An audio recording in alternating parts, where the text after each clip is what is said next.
Papa, this is a miracle. This sister came from Bergamo. Yes, sir.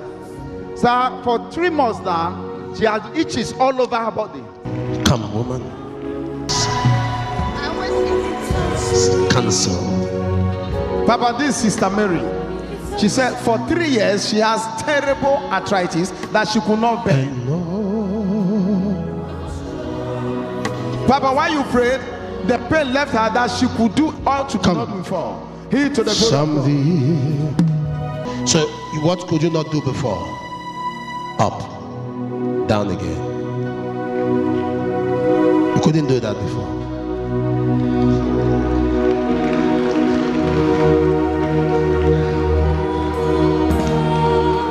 Stand up.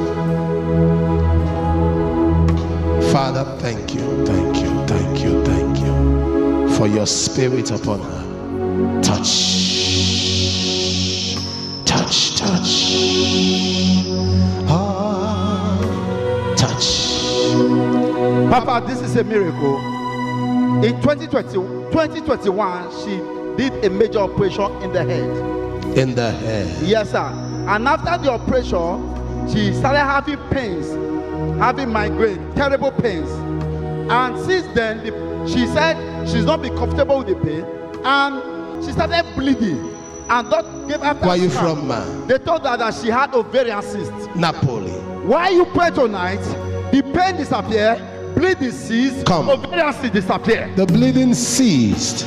Now God has healed you, and everything that the enemy has stolen from you, may the Lord restore. Father, thank you for glory upon your daughter, Grace, and bless him mightily. Bless them together.